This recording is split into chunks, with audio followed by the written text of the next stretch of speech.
Maharashtra superfast news चॅनलमध्ये आपले सहर्ष स्वागत आहे। का सत्याची धार लेखणीची महाराष्ट्रातील ताज्या आणि वेगवान बातम्या पाहण्यासाठी आपल्या हक्काचे चॅनल शेअर करा, लाईक करा आणि सबस्क्राईब करा।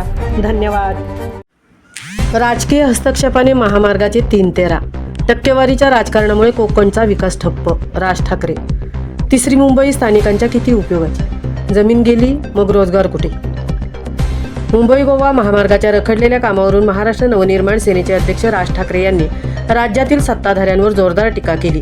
राजकीय हस्तक्षेपामुळे मुंबई गोवा महामार्गाचे काम रखडलेले असून विकास कामांपेक्षा टक्केवारीच्या राजकारणाला प्राधान्य दिले जात आहे, असा आरोप राज ठाकरे यांनी माणगाव येथील पत्रकार परिषदेत केला। दक्षिण रायगड मनसेच्या मध्यवर्ती कार्यालयाच्या उद्घाटनासाठी राज ठाकरे माणगाव येथे आले होते। यावेळी मनसैनिकांनी जोरदार शक्तीप्रदर्शन केले।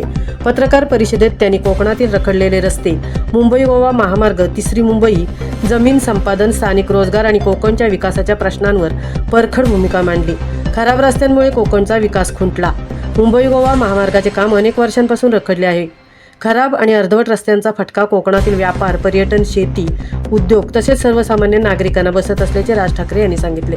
मुंबई गोवा महामार्गाचा प्रश्न केवळ रस्त्याचा नाही तर तो कोकणच्या सर्वांगीण विकासाशी जोडलेला आहे।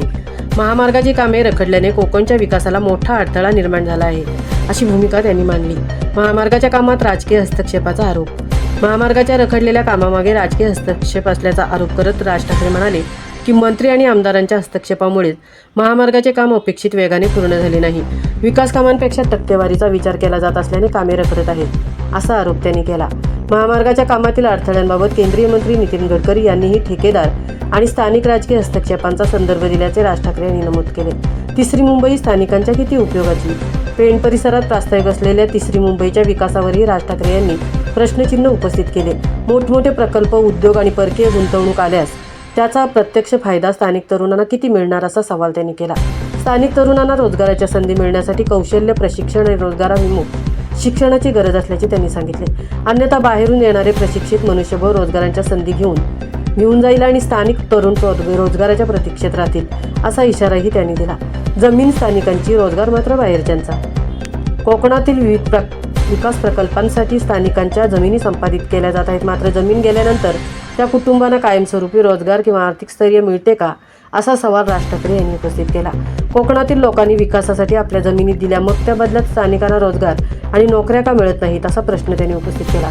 विकासाच्या नावाखाली जमीन गेली, पारंपरिक व्यवसायावर परिणाम झाला आणि रोजगाराच्या संधीही स्थानिकांऐवजी बाहेरील लोकांना मिळाल्या, तर अशा विकासाचा स्थानिकांना काय फायदा, असा सवालही त्यांनी उपस्थित केला। माणगाव बायपास झाला म्हणजे महामार्ग पूर्ण झाला नाही। माणगाव बायपासच्या कामाबाबत राज ठाकरे यांनी स्पष्ट भूमिका मांडली। माणगाव बायपास झाला म्हणजे मुंबई गोवा महामार्ग पूर्ण झाला असे होत नाही। संपूर्ण महामार्ग कधी पूर्ण होणार याचीही खात्री नाही, असे ते म्हणाले। गेली अनेक वर्षे कोकणवासीय मुंबई गोवा महामार्ग पूर्ण होण्याची प्रतीक्षा करत आहेत। वारंवार नवी आश्वासने आणि मुदती जाहीर होत असल्या तरी प्रत्यक्षात महामार्गाच्या कामाचा प्रश्न अद्याप पूर्णपणे सुटलेला नाही। कोकणवासियांचा सवाल, तारीख नको, पूर्ण झालेला महामार्ग हवा।